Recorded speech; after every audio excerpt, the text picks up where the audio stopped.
What am I supposed to be doing with my life? What should I be spending my time? What class maybe I should take to advance my own thinking? So let's talk about that, and I want to share my experience. And let's focus on choosing a major in college, because you might have kids that are trying to figure that out. You may be in college yourself trying to figure out what should I major in. So I'm just going to give you my perspective, and I think we can use this discussion to think about how we make these choices in our own life. And again, this is only one perspective that you should think about. So when I was in college, I had a very difficult time trying to figure out my major because there were so many options, right? So I went in there thinking I'm going to be pre-med. That was the given. So I went in, and of course I'm going to major in biology or some science like that, biophysics, and got into that, and then started hesitating, wondering, is this really for me? I want to be pre-med, but I could choose any major I wanted. So I started bouncing around. Literally, I signed up 1 year, all courses in the business school. Then another year, I went back to the College of Arts and Science, and then I was looking at other majors. And then one year, actually quite late in my college career, I decided I wanted to be a mechanical engineer. So I thought, maybe I can major in mechanical engineering and biology and make my own bioengineering degree and things like that. And so I decided, I'm going to be a mechanical engineer. That's what I'm going to focus on, and maybe biology. So what did I do? Is I went to the engineering school and I set an appointment with one of the advisors, which I think actually he was either an assistant dean or a dean himself. And it was quite a pleasant experience because this person obviously cared about me. This advisor really treated me as an individual and as a human being. But this is where I had an experience and a learning that stuck with me many decades later. And I want to share that with you. So I walked into his office, and want to remember it was a pretty big office, and of course I sat down at his desk and I started explaining what I wanted to do. And I said, hey, I want to transfer into the engineering school and major in mechanical engineering. And I think I was way well into my sophomore year, if not past that. And so he was quite engaging and quite positive about the idea of me joining the engineering school, and it's a very good engineering program. So I explained, hey, I'm thinking about doing that major in mechanical engineering. I'm also pre-med, and I'm thinking about also majoring in bioengineering, so doing a dual degree and maybe sort of like being like a bioengineer. Even though my school had a bioengineering program in the college, I thought, okay, well, I'm going to do a dual degree, get mechanical engineering and biology.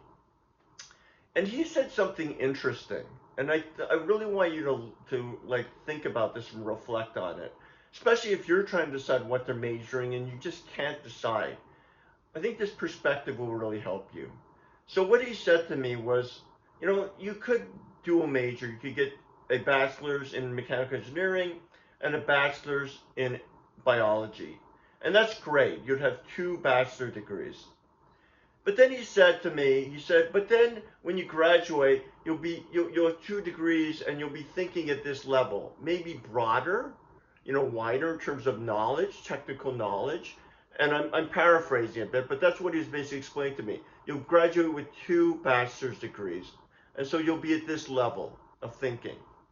And then he said, what I would suggest is that you focus on one major and you stay an extra year and you get a master's, for example, a master's in engineering, because then you go from this level of thinking to this level of thinking. And I think I understood at the time what he was saying, and I thought, wow, I get a master's, right? That's, I think, was the first thing in my mind. But after reflection over the years, I realized what he was really saying. What he was really saying was that education and the purpose of that bachelor's degree is not only the technical learnings you have, but also your level of thinking.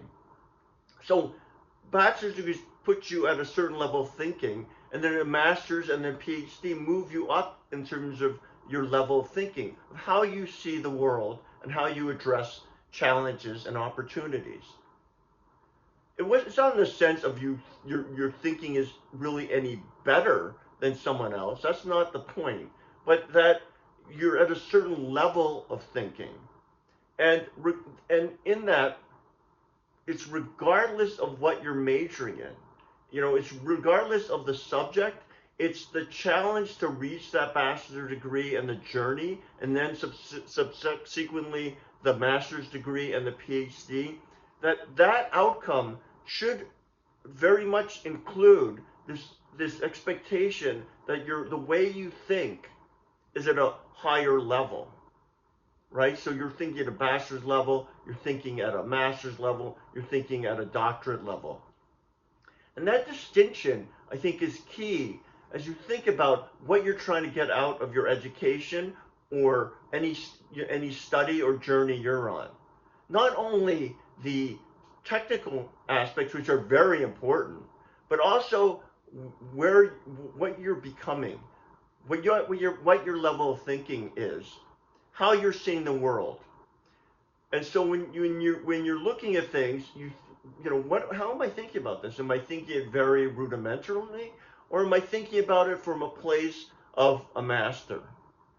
Just like in martial arts, when you become a black belt, it's not just about the technique, but it's about how you see things. You see the whole, you see things in a way that is sort of intangible and tacit and hard to understand. But in no way am I saying that the technical knowledge is not required, because if you're an engineer, I want you to know the technical parts of it. If you're a nurse, I want you to know the technical parts of nursing.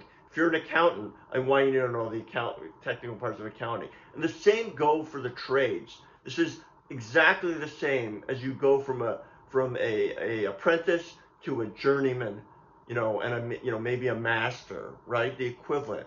But when you talk to a journeyman, their level of thinking and the way they see their craft is not just a technical ability, but it's just this level of thinking and seeing their world as a craftsman. So I hope that makes sense. So I'm not saying don't think about what you want to major technically.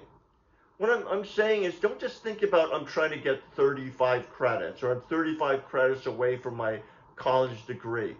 Think about, as you go into this, what am I becoming when I'm in college or studying anything or doing something over and over again? What am I truly becoming? That's not only the credits. You got to be pragmatic about it. And yes, you have to get credits, but underlying that, those classes and courses were created for a purpose, not just to take a bunch of classes and take X amount of liberal arts, Y amount of sciences, and Z amount of social studies. That's not what it's about. Underlying that, and what you should be getting out of this is, who am I becoming, and what is my level of thinking? Plus, of course, the technical aspects of it as well.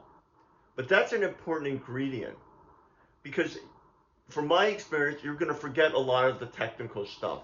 But through the courses you take, the challenges, the professors, the increasing inquiry and challenges where you get confused and you sort of resolve issues, you will become, and you will think about things in ways that you didn't really realize, that are far beyond technical things.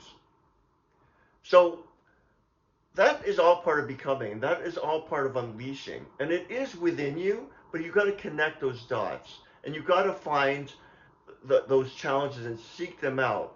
And see the world not as a bunch of credits and not as a bunch of words or a piece of paper on the wall, but who you are inside.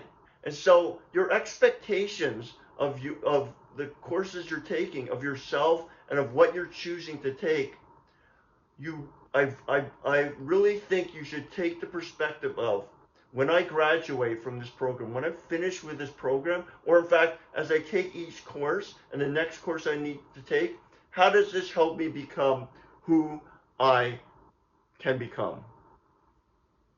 So I hope that's helpful to you. And I really want you to truly unleash your own, right? And I really want you to be the leader that you can be by making the choices that you can be. And by expanding your perspective of really what's happening and really what you're becoming and really what matters. So I look forward to keeping on this conversation. I'm a leadership coach and I partner with people to help them become the leader that they truly are.